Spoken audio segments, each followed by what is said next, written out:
అంటే మన చేసిన ఈ ప్రాజెక్ట్స్ లో కేఎన్ఆర్ డైరీ కూడా చేశారు కదా, Karimnagar dairy product, milk product సంబంధించి యాడింగ్ సమ్ కైండ్ ఆఫ్. అవును, కర్డ్ ది కూడా చేశాను, అది ఇంకా అవ్వలేదు, రిలీజ్ అవ్వలేదు. కర్డ్ ది చేశాను, రీసెంట్ గా రియల్ ఎస్టేట్ యాడ్ చేశాను, అండ్ ఆల్సో రామ్ చరణ్ గారితో కూడా ఒక యాడ్ ఉండే, కానీ చేయలేకపోయాను, 2 డేట్స్ క్లాషెస్ అయ్యి చేయలేదు. But that is my regret అన్నమాట. 2 యాడ్స్, టాటా డిటిహెచ్ కి సెలెక్ట్ అయ్యాను. హైదరాబాద్ నుంచి, ముంబై నుంచి వచ్చారు వాళ్ళు ఆడిషన్స్ కి. హైదరాబాద్ లో చాలా మంది ఇచ్చారు ఆడిషన్స్, కానీ అందరిలో నేను ఒకదాన్ని సెలెక్ట్ అయ్యా అంటే అది ఒక గ్రేట్ విషయం కదా. 4 లాంగ్వేజెస్ లో రిలీజ్ అయ్యేది ఒకవేళ నేను చేస్తుంటే, అండ్ దానికి వచ్చేది కూడా నాకు హైయెస్ట్ రెమ్యూనరేషన్ వచ్చేది ఇప్పటి వరకు నువ్వు చేసిన దాంట్లో నువ్వు హ్యాపీగా ఫీల్ అయ్యి వావ్ అనిపించుకున్న ఫస్ట్ రెమ్యునరేషన్ ఏంటి నీకు? అది నాకు ఫస్ట్ రెమ్యునరేషన్ హైయెస్ట్ అంటే 8,000 వచ్చింది. అది కూడా ఈటీవీ యాడ్ వల్లనే, ఈటీవీ ఛానల్ త్రూనే నేను వచ్చేసాను చాలా మటుకు. ఇప్పుడు డీలో వెళ్ళినా నన్ను గుర్తుపడతారు అందరూ ఆ సాంగ్ తో, కానీ నా ఎక్స్ప్రెషన్స్ తెలుసు అక్కడ కొంచెం బాగా తెలుసు. డాన్సర్స్ కానీ మాస్టర్స్ కి కానీ అందరు ఫ్రీగా ఉంటారు. ఈవెన్ మా మమ్మీని గుర్తుపడతారు, ఎక్కడికి వెళ్ళా మా మమ్మీ పక్కన ఉంటుంది నాకు. So everyone very friendly. Next modelling purpose వస్తే, మోడలింగ్ ఇప్పుడు కంటిన్యూ చేస్తున్నావా? నేను యాక్చువల్లీ 2 years బ్యాక్ చేసా, లైక్ 2020, 21 అప్పటి వరకు చేసా. ఇప్పుడు చేయలేదు, స్టడీస్ ఉన్నాయి కదా, సో ఆగాను కొంచెం. 18 అప్పుడు మళ్ళీ స్టార్ట్ చేద్దామని. ఓకే. మోడలింగ్ లో మామూలుగా అయితే నువ్వు ఏవో అవార్డ్స్ కూడా వచ్చాయి కదా నీకు? నేను ఫస్ట్ మోడలింగ్ యాక్చువల్లీ ఎలా ఉండే అంటే, నా కజిన్ ఒక టైక్వాండో ప్లేయర్ అనమాట. సో అతను కూడా మోడలింగ్ చేసేవాడు చిన్న చిన్నగా. అతను ఒక పేజెంట్ చూసి ఇలా ఒకటి ఉంది, ఆడిషన్ అవుతుంది, ఓపెన్ ఆడిషన్స్, నువ్వు కూడా ట్రై చేయొచ్చు కదా, నీకు అంబిషన్ ఉంది కదా యాక్టర్ అవ్వాలని, మోడలింగ్ త్రూ అవ్వచ్చు కదా అని అలా. నా కజిన్ ఇంకొక లైక్ నా అక్క, షీఈస్ వెరీ లైక్ చాలా చాలా ఫ్రెండ్లీ ఉంటుంది నాతో. లైక్ షీఈస్ లైక్ మై చాలా కేరింగ్, సెకండ్ మమ్మీలా ఉంటుంది అనమాట, చాలా కేరింగ్. తను కూడా అన్నది, పుష్ చేస్తూ ఉంటారు నా ఫ్యామిలీలో నన్ను ముందుకు వెళ్ళడానికి. ఈవెన్ దో నాకు ఇది వద్దు అంటే వాళ్ళు చెప్తారు, ఇది వద్దు అంటే ఇది వద్దు, ఇది చెయ్యు అంటే చెయ్యు, నీకు ఏది మంచిగుంటేనే అది చెయ్యు అని. సో మోడలింగ్ అలా స్టార్ట్ అయింది.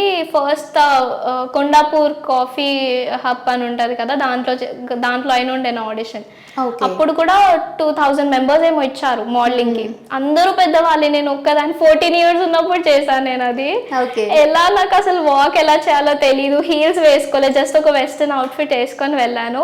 వాళ్ళకి నచ్చేసింది నా వాక్. ఇలా నడువు, నార్మల్గా కాన్ఫిడెంట్గా ఉండాలి మోడలింగ్ లో అంటేనే కాన్ఫిడెన్స్. మనం ఎంత కాన్ఫిడెంట్ గా మాట్లాడుతున్నాం, ఎంత కాన్ఫిడెంట్ గా వాక్ చేస్తున్నాం, ఎంత ఆ ఫేస్ లో తెలిసిపోతుంది ఆ కాన్ఫిడెన్స్ అనేది. సో అలా జస్ట్ ర్యాండమ్ గా చేసా, సెలెక్ట్ అయిపోయా. అక్కడే ఫస్ట్ రౌండ్ కండక్ట్ చేశారు, ఇంట్రొడక్షన్ రౌండ్ అని. సో మన లైక్ డీటెయిల్స్, మోడలింగ్ లో మన డీటెయిల్స్ చెప్పడం, లైక్ నీ పర్స్పెక్టివ్స్ ఏంటి, నువ్వు ఎలా ఉంటావు, అదంతా. సో అప్పుడప్పుడు అలా అయింది. ఒక 5 days లో కాల్ వచ్చింది, యువర్ షార్ట్ లిస్టెడ్ అని చెప్పి ఇంతమందిలో.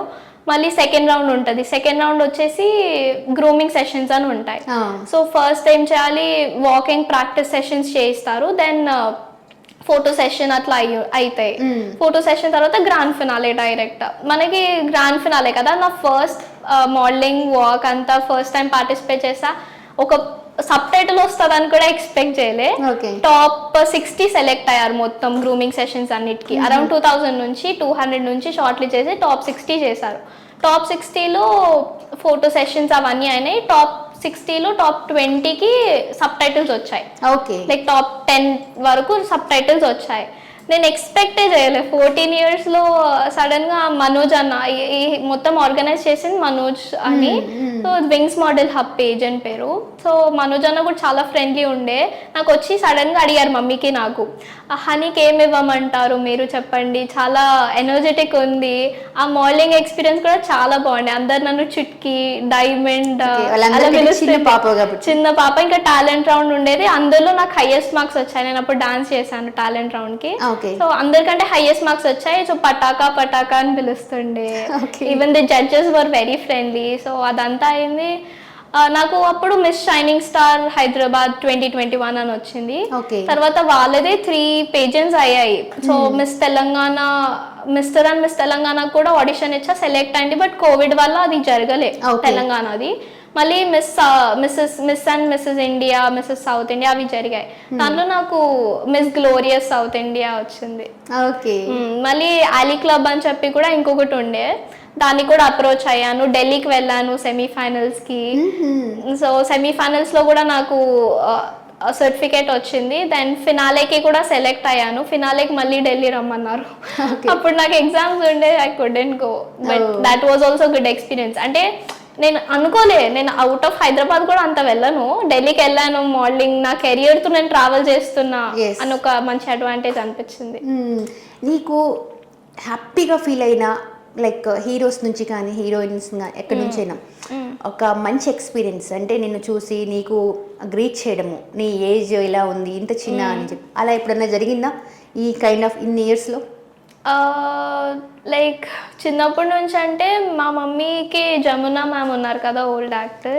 సో మమ్మీ డాడీ చాలా క్లోజ్ మ్యామ్కి. మ్యామ్ కూడా వచ్చేవాళ్ళు, మమ్మీ వాళ్ళు కూడా మమ్మీ వాళ్ళ మ్యారేజ్ కి కూడా వచ్చారు. సో అప్పుడే మ్యామ్ అడిగారు అనమాట, పాపన్ మూవీస్ లో పంపించచ్చు కదా. నేను చిన్నప్పుడు ఉన్నప్పుడు కూడా కార్టూన్ లో చేయమని అడిగారు నాకు. మమ్మీ వాళ్ళు వద్దన్నారు. బట్ ఇప్పుడిప్పుడు నేను అసలు ఎక్స్పెక్ట్ చేయలేదు ఫీల్డ్ కి వస్తాను అని. అంటే మమ్మీ వాళ్ళు నిన్ను స్టార్టింగ్ లో ఎంకరేజ్ చేశారా, ఎందుకు ఇవన్నీ అవసరమా అలా ఏమన్నా ఉందా? అలా నేను రిగ్రెట్ చేసిన వాళ్ళు ఉన్నారా నీ ఫ్యామిలీస్ లో, రిలేటివ్స్ లో? అందరూ ఉంటారు కానీ మనం పట్టించుకోదు. కొంతమంది ఉంటారు వి షుడ్ నాట్, అంటే మనం ఎదిగే దాకా వాళ్ళే తొక్కేద్దామని చూస్తూ ఉంటారు కొంతమంది, బట్ మనం అవి పట్టించుకుంటే మనం కిందే ఉండిపోతాం, ఎదగలేం కదా. సో సక్సెస్ రావాలి అంటే జస్ట్ వాళ్ళు ఎంత నెగిటివ్ చేయాలనుకున్నా మనం పాజిటివ్ గా తీసుకుంటే చాలు, ఏదైనా మన మంచికే అని చెప్పి. నీ రోల్ మోడల్ ఎవరు? My mom. మీ మామ్. ఓకే. మా మమ్మీకి ఇది చాలా తెలియదు ఎలా రిసీవ్ చేస్తారో జనాలు, బట్ మా మమ్మీ స్పోర్ట్స్ ప్లేయర్ ఉండే, బ్యాడ్మింటన్ నేషనల్స్ ఆడింది, ఊటీ చాలా ప్లేసెస్ ట్రావెల్ చేసింది, నాగార్జున గారితో అవార్డు కూడా తీసుకుంది చిన్నప్పుడు.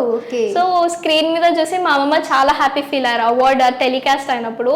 ఇప్పుడు నేను వస్తున్న స్క్రీన్ మీద ఆ ఫేస్ ఆనందం మా మమ్మీ మొహంలో చూస్తాను. తను ఏదైతే డ్రీమ్ అనుకున్నా తను నీ నా ద్వారా చూసేస్తుంది. Okay. What about your brother? అంటే నిన్ను ఇన్స్పిరేషన్ గా తీసుకున్నాడా? బ్రదర్స్ అలా ఉండరు ఆబ్వియస్లీ. వాడు ఏమంటాడు, వాడి థాట్సే వేరు ఉంటా యాక్చువల్గా. చాలా నేను కొంచెం క్వైట్ ఉంటా, వాడు అస్సలు అలా కాదు, ఎక్స్ట్రోవర్ట్, చాలా కలిపేసుకుంటాడు, అందరితో మాట్లాడేస్తాడు, పరిచయం చేసేసుకుంటాడు. ఏదైనా ఎవరు సపోర్ట్ లేకుండా వెళ్ళాలనుకుంటాడు, ఆడిషన్ అయినా కూడా అప్పుడప్పుడు చేసేస్తాడు. చేయలేదు కదా మీ బ్రదర్? యాడ్స్ లో చేయలేదు. బాల్ భారత్ ఆడికి సెలెక్ట్ అయ్యాడు అప్పుడు, ఈటీవీ బాల్ భారత్ ఛానల్ ఉంది కదా దానికి అయ్యాడు, బట్ సేమ్ సమ్ క్లాషెస్ అయి ఉండే కాస్టింగ్ వాళ్ళతో. సో సబ్స్క్రైబ్ చేయండి. Please do subscribe to. Please like, share and subscribe to top Telugu TV. Top Telugu TV. Top Telugu TV.